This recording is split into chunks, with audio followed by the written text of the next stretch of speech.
They called it the Great War, but for the soldiers in the trenches, it was nothing short of hell. Over 40 million lives were shattered, and deep in the mud-soaked trenches, a different kind of war was fought, not just with bullets, but with hunger, disease, madness, and silence. When the shells stopped falling, the corpses remained.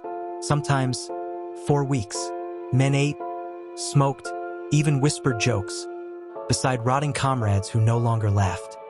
Rats the size of cats feasted on the dead. Their red eyes glowed in the dark. Their teeth gnawed at faces, even the living if they lay still too long. A direct hit from artillery didn't just kill you, it erased you. Nothing left. No name. No bones. Just a red mist in the air. Trench foot turned toes black.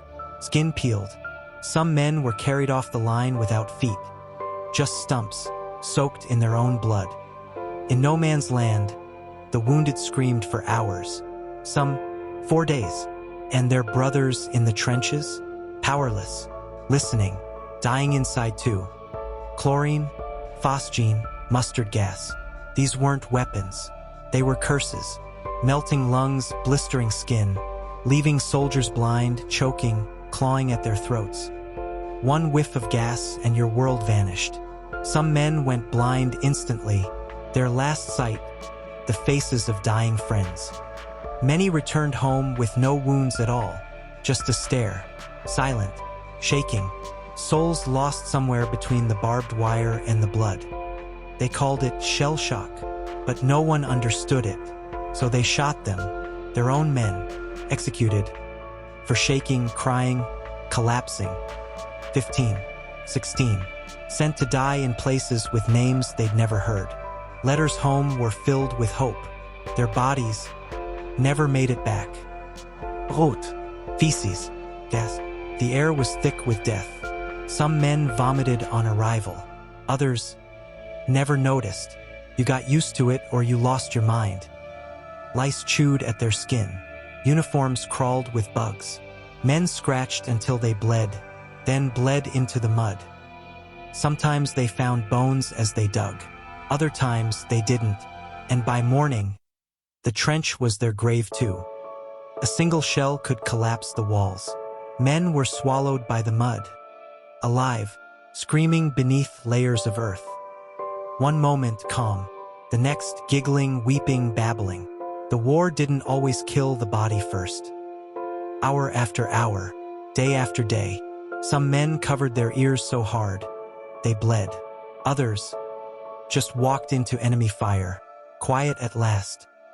They went over the top. 800 men. 17 came back. 17. You killed or you died. You heard men cry for mothers they'd never see again.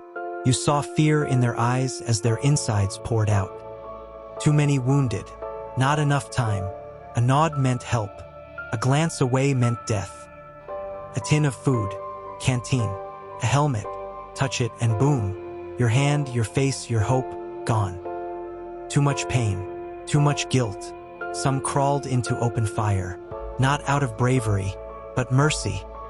No swap. No relief. Your skin wasn't your own, just a shield for lice and mud. And sometimes, poison. Those who died quickly were envied. The rest bled out slowly. Alone. Cold. Forgotten. Eyes gone. Jaws missing. They survived. But they were hidden. The broken ones too disturbing for peace. Stuffed in their pockets.